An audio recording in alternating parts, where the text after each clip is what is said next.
샬롬. 시반월 마지막 주 토라 포션을 시작합니다. 코라흐, 고라. 토라 민수기 16장 1절에서 18장 32절, 하프타라 사무엘상 11장 14절에서 12장 22절, 브리타다시아 로마서 13장 1절에서 7절 말씀입니다. 7월의 시작부터 말씀에서 이스라엘 백성의 반역을 기록하고 있습니다. 민수기 16장의 시작은 황금 송아지 사건 때 주님 편에 서서 성막에 봉사하는 직분을 얻은 레위 지파 사람들, 그들 중 코라, 다단, 아비람이 당을 만들고 여기에 이스라엘 지휘관 250명과 연합해 모세와 아론을 대적합니다. 사무엘상의 말씀에서는 사무엘이 사울을 왕으로 임명하는 장면이 등장합니다. 이스라엘 백성들이 왕을 가지게 된 이유는 하나님의 직접적인 통치를 거부하고 인간의 지배를 선택한 것이 그 이유입니다. 민수기에서 등장하는 코라의 반역, 사무엘서에 기록된 사울을 왕으로 임명하는 것, 이 두 사건 모두 이스라엘 백성이 주님의 직접적인 통치를 거부해 일어난 사건이라고 할 수 있습니다. 고라의 반역은 단순한 개인의 반역이 아닙니다. 레위 지파의 유력한 가문들의 수장이 연합했고 거기에 이스라엘 지휘관 250명이 합세했다는 것은 상당수의 백성들이 반역하는 수장들의 뜻에 찬성했다는 의미입니다.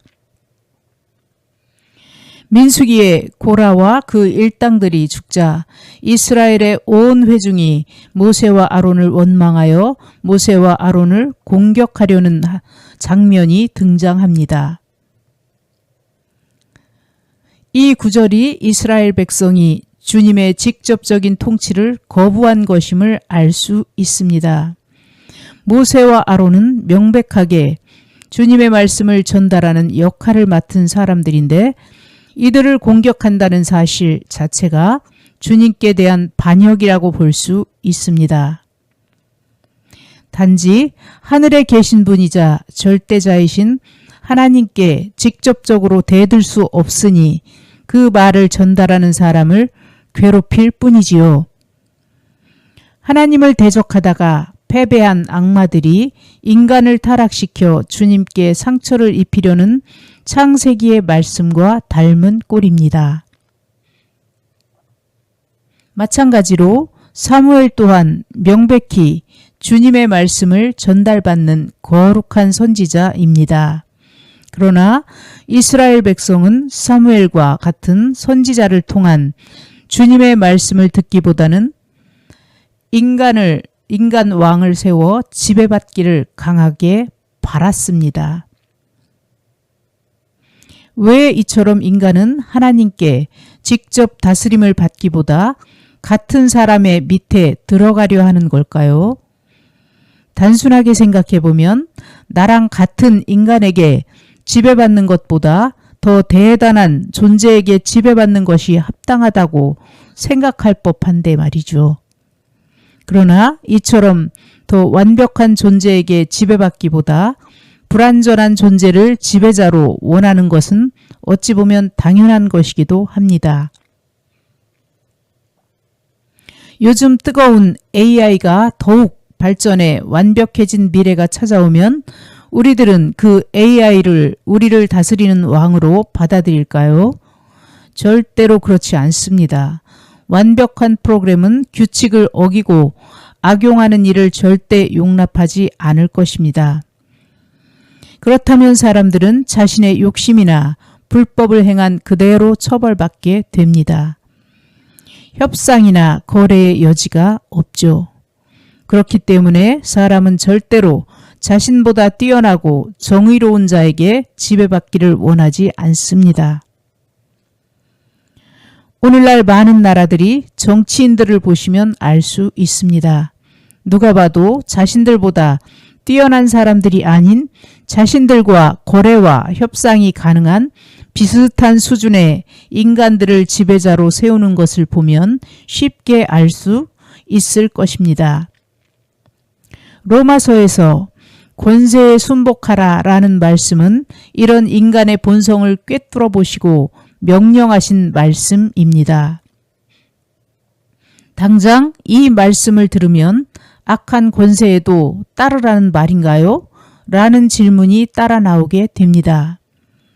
그렇다면 우리는 자연스럽게 그렇네? 악한 권세에는 저항해야 하는 것 아닌가?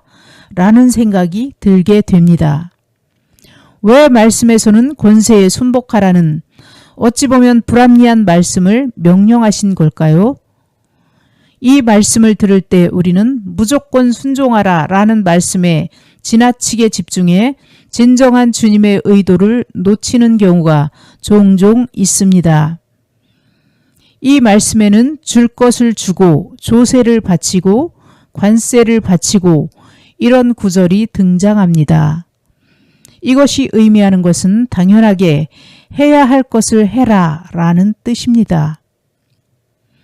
로마서는 로마라는 이방 땅에 자리 잡은 교회에 보내는 서신입니다. 따라서 주님께서 세우신 권세가 아닌 로마 황제가 다스리는 지역입니다. 이런 교회에 조세를 바치고 관세를 바치고 이런 구절이 등장한 것은 당시 주님을 믿고 교회에 나오는 사람들이 로마의 지배자는 주님이 세운 지배자가 아니니 그들의 법을 따를 필요가 없다. 이런 식으로 나오며 당연하게 해야 할 것을 거부한 것입니다. 명분은 그럴듯합니다.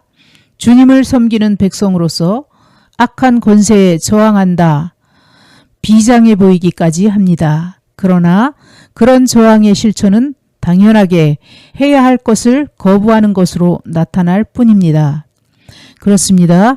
로마 교회의 사람들은 결국 해야 할 것, 지켜야 할 것들에서 벗어나고 도망치는데 모든 창의력을 동원한 것입니다. 이번 주 포션의 세 말씀 모두가 이렇게 창의력을 발휘해 주님께서 명령하신 가르침에서 벗어나려고 안간 힘을 쓰는 우리 인간들의 어리석음과 그 결과를 나타내고 있습니다. 결국 이런 사람의 발버둥은 세상을 만드시고 어떻게 살아야 할지를 가르치신 주님의 명령에 대한 도피입니다. 코라 자손이 그랬고 사울 왕을 세운 이스라엘 백성이 그랬고 로마 교회의 성도들이 그러했듯 말입니다. 하지만 이러한 도피의 결과는 고통과 사망입니다. 특별히 주님께서 내리시는 경우도 있지만 평범하게 생각해 봐도 주님의 명령을 어기면 고통과 사망이 찾아오는 것은 당연합니다. 살인하지 말라, 도둑질하지 말라, 몸을 깨끗이 씻어라, 안식일에 꼭 휴식하라 등등 이런 말씀들을 거부했을 때 어떤 일이 일어날지는 쉽게 예상할 수 있습니다. 믿음의 형제자매 여러분, 진리에서 도망친 결과는 고통과 사망뿐임을 기억하시며 꼭 헛된 고통에서 벗어나 평안을 누리시는 저와 여러분이 되시기를 축복하고 기도드리며 샬롬을 전합니다. 우리의 아버지가 되시며 우리의 주가 되시는 온 우주의 왕 야훼 우리 아버지, 창세 이후로 창조하신 피조물들을 통해 거절당하신 아픔과 고독의 위로를 해드리고 싶습니다. 루시엘의 반역, 아담의 반역, 카인의 반역으로 이어져 유다의 반역에 이어 메시아 예수아를 거절하기에 이르기까지 온 이스라엘의 반역과 오늘날 교회와 나의 반역이 있었음을 고백하며 용서를 구합니다. 우리의 주로 세우신 예수와 하마시아 우리 주님, 그분의 제자들과 교회들, 거룩한 성도들 또한 끊임없이 거절과 멸시를 당하며 살아갑니다. 아버지께서 고독하셨던 것처럼 모세와 여호수아, 칼렙이 거절당했던 것처럼 예수와께서 자신의 백성들에게 거절당하고 버림받았던 것처럼 오늘 모든 반역과 거절당함과 멸시 앞에 정면하고 있는 야훼 아버지와 아버지의 사람들에게 오늘도 새 힘을 주시고 용기를 주시고 주의 얼굴을 비춰 주옵소서. 또한 저희들이 아버지의 기쁨이 되기를 원합니다. 우리의 거룩한 행실과 사랑의 행실, 공의의 행실, 주님과의 교통이 날마다 더 넓게, 더 깊게, 더 굳게 세워지고 성장하기를 바라며 애쓰며 도움을 요청합니다. 우리를 불러주심에 감사드리며 예슈아 하마시아의 이름으로 기도합니다. 아멘, 아멘.